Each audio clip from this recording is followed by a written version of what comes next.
তো আর্জেন্টিনার আসেটা কি আসলে? গালবাজি, আমরা গালবাজি পারি ভাইয়া। আমরা ভালোই গালবাজি করতে পারি। বেঞ্চে কে থাকবে? মেসি না রোনালদো? আপাতত মেসিকে বসায়, ওর নাকি অনেক অর্জন। হ্যালো এভরিওয়ান, চলছে ফুটবল বিশ্বকাপ 2026 নকআউট পর্বের উত্তেজনার মাঝেই আমরা হাজির হলাম oxygen sports zone presents goal and gossip powered by studio লিডের আজকের পর্বে। এবং আমাদের আজকের পর্বে যিনি আমাদের গেস্ট, তিনি চট্টগ্রামের জনপ্রিয় মহিলা কন্টেন্ট ক্রিয়েটর। ভাইয়া এ মাইফা টাইফা ভাই, কিন্তু বাদ শুটিং, দাও না। না না ভাইয়া, তিয়ান গেস্ট কিনা দিবে তো ব্রাজিল গেস্ট আহা। চাইলে আপনি আর আর্জেন্টিনা কোলাই না হতো হইম দে ভাইয়া।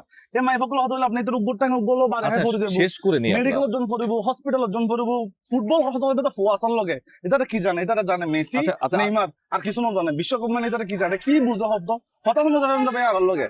আজের গেস্ট আর্জেন্টিনা তো আর্জেন্টিনা তো ফিমেল গেস্ট আনলাম, তুই মাঝখানে ঢুকে। না। ঠিক আমি মতো। ভাই আজকের গেস্ট আমার সাথে কথা বলেন, এই যে জুস খাচ্ছি, জুসটাও শেষ করলাম না। আচ্ছা আমি কথা দর্শক, বলার জন্য। আমাদের গেস্ট যদিও বা আরেকজন ছিলেন। আচ্ছা আপুর একটু থাম, আমি ওর সাথে শেষ করে নেই, একটা পর্ব হয়ে আপনি যাক। ব্রাজিল যে আমি জানি। একটা পর্ব হয়ে যাক। যাই হোক, আমাদের আজকের এপিসোডের গেস্ট চট্টগ্রামের জনপ্রিয় কন্টেন্ট ক্রিয়েটর, হ্যাঁ জুড়ে বসা কন্টেন্ট ক্রিয়েটর উৎস। আসসালামু আলাইকুম, আমি কাজেহান আহমেদ উৎস এন্ড আমি অবভিয়াসলি একজন আর্জেন্টাইন সাপোর্টার আর্জেন্টিনা ভাই সাপোর্টার। এইভাবেই ঢুকে যায়, মানে দাওয়াত টাওয়াত কিছু দেই নাই, আমার এখানে গেস্ট দাঁড়ানো, ও ঢুকে গেল আমি জানি ভাইয়া ব্রাজিল করেন, আপনাদের আমি একটু গায়ে ব্রাজিল করি, লাগতে আমি পারে। ব্রাজিল করি, ইও ব্রাজিল, ও ব্রাজিল করে। তুই কেন দেখেন ভাই, ঢুকবি? আমি বলি আমি আর্জেন্টিনা কেন করি। কেন করিস? আর্জেন্টিনাতে আমি করি কারণ একটা মাত্রই মেসি। মেসি ছাড়া বাকি মেসি প্লেয়াররা, ছাড়াও তোদের কিছু নাই আমি ভাই। অনেস্ট কথা বলি, মেসি ছাড়া আমি অন্য প্লেয়ারের নাম জানিও না। হ্যাঁ, আমরা আর্জেন্টিনার প্লেয়াররা হাত দিয়ে গোল করি, আমরা একটু চুরি করি, চামারি করি, পেনাল্টি করি, এমনি এমনি জিততে পারি না। হ্যাঁ, ব্রাজিলে কি আছে? ব্রাজিলে 5টা কাপ আছে, ওই 5টা কাপ ওদের বাপ দাদার সম্পত্তি, কারণ আমাদের বাপ দাদারা তো আঙ্গুল চুষছে, কাছের কাজ কিছু করতে পারে নাই। বুঝছেন না বিষয়টা? এই জন্য আমি আর্জেন্টিনা সাপোর্টার। কেন করি? কোনো কারণ নাই, মেসি। তোর সাথে আমি অ্যাড করেই বলছি, আমার ছোট্ট মেয়ে 4.5 বছর বয়স, ও আমাকে প্রশ্ন করছিল, বাবা যখন এই যে ব্রাজিলের খেলা হয় তখন গ্যালারিতে ব্রাজিলের কিংবদন্তি খেলোয়াড় যারা, জীবিত কিংবদন্তি যারা খেলোয়াড়, রোনালদো, রিভালদো, রোনালদিনহো, কাকা, রবার্তো কার্লোস, কাফু, এরা যখন আসে Legend. ফ্রেম ওদিকে যায়, লেজেন্ড তারা যায়, কিন্তু আর্জেন্টিনার খেলা যখন চলে তখন গ্যালারিতে এরকম কেউ থাকে না, কেউ থাকে না। তবে সত্য, তো আমার মেয়েকে বললাম আর্জেন্টিনার আসলে একটাই লিজেন্ড ছিল, যে হচ্ছে ম্যারাডোনা হাত দিয়ে গোল করছিল, হাত তোদের দিয়ে গোল করছে, একমাত্র লিজেন্ড যে। হ্যাঁ। বর্তমানে মেসি আছে, মেসি তো এখনো খেলছে, আনকমন করছে আর কি, একটু পা দিয়ে আর কত হাত দিয়ে একটা হাত দিয়ে ফুটবল খেলছে। এবং তোদের যে 3টা বিশ্বকাপ, একটা হচ্ছে কি পানি খাওয়াই দিছিলি প্রতিপক্ষ, নেশাগ্রস্ত হয়ে গেছিল, একটা তোরা হাত দিয়ে গোল দিলি, আরেকটার মধ্যে মেসি শেষ বিশ্বকাপ বলে কান্নাকাটি দোয়া দুরুদ পরে পেনাল্টিতে তোরা জিতলি, কিন্তু সেই মেসি 2026 সালের বিশ্বকাপও খেলে, সেই মেসি আবার 2030 সালের বিশ্বকাপও খেলবে। তো আর্জেন্টিনার আসেটা কি আসলে? গালবাজি, আমরা গালবাজি পারি ভাইয়া। আমরা ভালোই গালবাজি করতে পারি। আমাদের একটা সময় ম্যারাডোনা ছিল না, আমরা বলি কি সব ব্রাজিলের যত লেজেন্ড আছে সবারই একটাই কি, মানে সব লেজেন্ডের সমান একটা লেজেন্ড, ওটা হচ্ছে ম্যারাডোনা। আমরা গালবাজি করতে পারি ভালো। তাহলে সব লেজেন্ডের তোর ম্যারাডোনার ওজন কত? ম্যারাডোনার ওজন কত হবে ভাইয়া?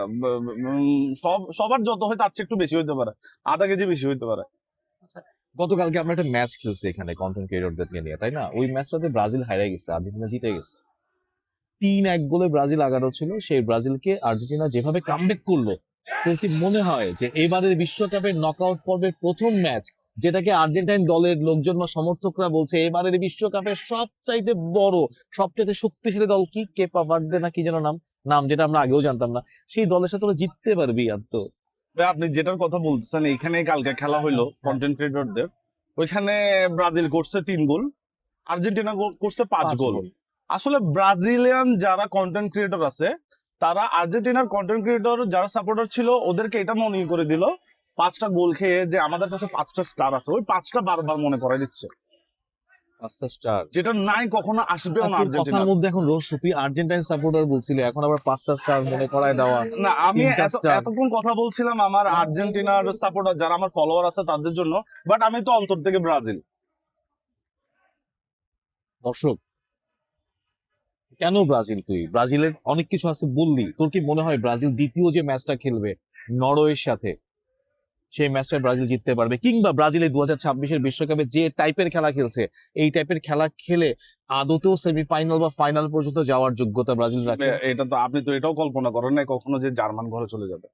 সেটা করি নাই, হ্যাঁ, মানে তো ঠিকই বলা যায় কল্পনা না। না করলেও হ্যাঁ। জার্মানির যে বিষয়টা হয় 7 গোল, ব্রাজিলের বাবা হাবিজাবি কথাবার্তা বলা হয়, জার্মানির আসলে খুব না না, বেশি বড় জার্মানি আর্জেন্টিনার বাবা, আর্জেন্টিনার বাবা, ব্রাজিলের আর্জেন্টিনা ব্রাদার ব্রাজিলের ব্রাদার, হুম। আর্জেন্টিনা থেকে বাবা ডাকে। বাবা। তো জার্মানি আসলে কখনোই কোনো বিশ্বকাপে আহামরি ভালো পারফরমেন্স করেছে বা একদম ফাইনাল পর্যন্ত গিয়ে হ্যাঁ। উড়ায় ফেলতে পারছে এরকম ঘটনা ঘটে নাই। হুম। পক্ষান্তরে ফ্রান্সের কথা যদি বলি, বাংলাদেশে বা আমাদের চট্টগ্রামে আমরা ফুটবল বিশ্বকাপ এলে কি করি, ব্রাজিল আর্জেন্টিনা দুই ভাগে ভাগ হয়ে যায়। কিন্তু আরো গুরুত্বপূর্ণ দল থাকে। আমাদের দেশের মাননীয় প্রধানমন্ত্রী নিজেই কিন্তু ইংল্যান্ড সাপোর্ট। আচ্ছা, ইংল্যান্ড যথেষ্ট ভালো খেলছে, ফ্রান্স এখনো আনবিটেবল, ফ্রান্সকে এখনো কেউ হারাইতে পারে নাই। এবং ফ্রান্সের যে তারকা ফুটবলার, ঠিক আছে, ওই যে দৌড়ায় যে ছেলেটা, নাম কি, এমবাপ্পে, এমবাপ্পে এমবাপ্পে 3টা বিশ্বকাপে 18টা গোল দিয়ে আসছে, তার ধারে কাছেও কিন্তু কেউ নাই। নাই। তো সেখানে আমরা ফ্রান্স বা অন্যান্য দলগুলো নিয়ে কথা না বলে সবসময় ব্রাজিল আর্জেন্টিনার যে একটা দ্বৈরথ, এটা কেন? ভাইয়া আমার কাছে তো একদম ভ্যালিড একটা রিজন আছে ব্রাজিল কেন আমি সাপোর্ট করি। তার আগে আপনার প্রশ্নটার উত্তর দিই, সেটা হচ্ছে আসলে ছোট থেকে ব্রাজিল আর্জেন্টিনা আমাদের পূর্বপুরুষদের মধ্যে বেশি সাপোর্টার থাকার কারণে যখন আমরা মানে আমাদের জেনারেশন যারা ছোট থেকে বড় হচ্ছে, ওরা সবসময় দুটাই নাম শুনে আসছে, ব্রাজিল আর্জেন্টিনা, ব্রাজিল আর্জেন্টিনা। এটা হইতে পারে যে আমাদের বাপ দাদারা আমাদেরকে ম্যানিপুলেট করে হালকা পাতলা যে সাপোর্টার ওটা বানাই দিছে, বাট আমার কাছে একটা ভ্যালিড রিজন হচ্ছে আমি 2002 বিশ্বকাপ দেখছি, আর আমি হচ্ছি আপনার মানে নতুন জেনারেশন তো না, আমি এর আগের জেনারেশন, সো আমি নিজের চোখে দেখছি। আমি যে 2002 এর প্রতিটা লেজেন্ডকে দেখছি, রোনালদিনহো, রোনালদো, এভরিওয়ান, কাকা, এভরিওয়ানকে দেখে আমি ব্রাজিল সাপোর্ট করছি। সেটা আমার ক্ষেত্রেও তাই। আমিও 2002 এর বিশ্বকাপ, 2098 এর বিশ্বকাপ কিংবা পরবর্তীতে তাদের যে নান্দনিক ফুটবল শৈলী, সেটা দেখেই ব্রাজিলকে সাপোর্ট করি। এবং আমি এখনো মনে প্রাণে বিশ্বাস করি ব্রাজিল বর্তমানে যে খেলাটা খেলে, সেই খেলাটা খেলে আসলে বেশি দূর যাওয়ার মতো না, কিন্তু আমাদের আবেগ কাজ করে। 2002 এর খেলা আর এখনের খেলার ধারে কাছে যাওয়ার সুযোগ নেই। এবং 2002 এর ব্রাজিলে ছিল আমার মতে ব্রাজিলের সর্বকালের সেরা স্কোয়াড বা সর্বকালের সেরা খেলোয়াড়রা ওখানটায় খেলেছে। আরেকটা বিষয় যে আমরা গতকালও এই মাঠটায় খেলছি, এই মাঠটা হচ্ছে চট্টগ্রামের সবচেয়ে বড় ইনডোর টার্ফ, অক্সিজেন স্পোর্টস জোনে। এখানকার ফ্যাসিলিটিস তোর কেমন লাগছে গতকালের খেলা বা অতীতে যদি খেলে থাকিস? এবং যেটা প্রশ্ন একদম তরুণ হিসেবে, যে আমাদের দেশে মাঠের স্বল্পতা, এই মাঠের স্বল্পতায় দুধের স্বাদ ঘোলে মেটানোর জন্য টার্ফ গুলো এখন আমাদের ভরসা। এই টার্ফ সংস্কৃতি তোর কেমন লাগে, বা এই টার্ফ সংস্কৃতি আসলেই আদতেও যে খেলাধুলার বিকাশ ঘটাতে পারবে কিনা তোর মনে হয় কিনা? আমার অবশ্যই মনে হয়, কারণ প্রথম প্রথম যখন আমি টার্ফ নামটা শুনি, আমি জানতাম টার্ফ মানে হচ্ছে শুধুমাত্র একটা ফুটবল মাঠ। তারপর আস্তে আস্তে এই যে এখানে এসো যেটা দেখলাম, সুইমিং, ফুটবল, এন্ড এখানে হচ্ছে টেনিস কোর্ট। টেনিস কোর্ট না, হ্যাঁ। এটা হচ্ছে চট্টগ্রামের বাংলাদেশের প্রথম ইনডোর প্যাডেল কোর্ট। এবং তুই জানিস কিনা জানি না, এই প্যাডেল কোর্টে কিন্তু লাস্ট যে অস্ট্রেলিয়ান ক্রিকেট টিম ভিজিট করতে বাংলাদেশে আসলো, চলে আসলো, 2 দিন এখানে প্যাডেল খেলে গেছে, অস্ট্রেলিয়ান ক্রিকেট টিম খেলে গেছে। এবং বাংলাদেশের প্রথম ইনডোর প্যাডেল কোর্ট, বাংলাদেশে আরো প্যাডেল কোর্ট আছে, কিন্তু ইনডোরের ভিতরে ফার্স্ট প্যাডেল কোর্ট হচ্ছে অক্সিজেন স্পোর্টস জোনে। আমরা বেশি এই বিষয়ে না যাই, তখন দর্শক ভাববে প্রমোশন করছে, আসলে প্রমোশন না। যেহেতু অক্সিজেন আমাদের টাইটেল স্পন্সর এবং এটা খেলাধুলার সঙ্গে যায়, এবং আমরা চাই ভালো জিনিস মানুষের কাছে পৌঁছাক, দ্যাটস ওয়াই, অন্য কিছু না। আমরা এবার একটা মজার সেগমেন্টে আসি, সেটা আমি তোর বন্ধু আরেকজনকেও সেম কথা জিজ্ঞেস করেছি, মোটামুটি সবাইকে জিজ্ঞেস করার চেষ্টা করি। সেটা হচ্ছে আমি 3জন খেলোয়াড়ের নাম বলবো, এই 3জন খেলোয়াড়দের মধ্যে তুই কাকে বেঞ্চে বসিয়ে রাখবি, কাকে বিক্রি করে দিবি, আর কাকে দিয়ে স্টার্ট করবি। এবং তুই যেহেতু কন্টেন্ট ক্রিয়েটর, তুই বলবি যে এদের সঙ্গে চট্টগ্রামের যে কন্টেন্ট ক্রিয়েটররা আছে তাদের সিমিলারিটি, লাইক হচ্ছে ও অমুকের মতো, ও অমুকের মতো, এরকম। 3জন Okay. খেলোয়াড়ের নাম বলছি, Cristiano Ronaldo, Lionel Messi, Zinedine Zidane. এদের মধ্যে কাকে দিয়ে স্টার্ট করবি, কাকে বিক্রি করে দিবি, কাকে বেঞ্চে বসিয়ে রাখবি, এবং কার সঙ্গে কার তুলনা করবি? জিদানের সাথে তো আমি আমার পার্টনারকে বসাতে চাই, এটা হোসেন পদ্মা। হ্যাঁ, যদিও আমার পার্টনারের এখন মাথায় চুল আছে, চুল পড়ে হ্যাঁ, বাট জিদানের সাথে সিমিলার করতে চাই। আর হ্যাঁ, জিদানকে আমি বসা রাখবো না কখনো, জিদানকে আমি খেলাতে চাই। স্টার্ট। হ্যাঁ, আচ্ছা, বেঞ্চে কে থাকবে, মেসি না রোনালদো? আপাতত মেসিকে বসাই, ওর নাকি অনেক অর্জন, যেহেতু আপাতত অনেক বসে না। নাকি না, আসলে ওর অনেক মানে ও অর্জন। বসে থাকলে কি আপাতত করে দেখি মেসি আমরা? বসুক, রোনালদো আর জিদান খেলুক। খেলুক, আর রোনালদোর একটা কাপ পাওয়া উচিত হ্যাঁ, কাপ পাওয়া উচিত। এই জন্য। গতবারের টার্ম হ্যাঁ, অনুযায়ী। আর মেসির তো অবশ্যই অনেক অর্জন আছে, আচ্ছা। তো মেসির আর দরকার নাই, এবার যদি বসে থাকুক। সিমিলারিটি বলি, মেয়েদের সঙ্গে তুলনা করবি, এর আগেও মেয়েদের- ছেলেদের সঙ্গে করে গেছে, মেয়ে কন্টেন্ট ক্রিয়েটরদের সঙ্গে তুই রোনালদো, লিওনেল মেসি এবং জিদানের তুলনা, মানে সিমিলারিটি বলবি যে ও অমুকের মতো, ও অমুকের মতো, ও অমুকের মতো। আচ্ছা, মেসিকে তো একটা মানুষের সাথে তুলনা করা যায় একটা মেয়ের সাথে, সেটা হচ্ছে তাও আমার পার্টনার মেহেগার সাথে। মেহেক বলতে আমাদের মেহেক বলতে- প্রিয়াঙ্কা একটা জিনিস দেখেন, মেসি কিন্তু ছোটখাটো হেড কম পারে হ্যাঁ, বিকজ হাইটের হাইটের জন্য। জন্য তো ছোটখাটো হিসেবে মেহেকই যায়। মেহেক চায়, হ্যাঁ। প্রিয়াঙ্কা চায়। হ্যাঁ।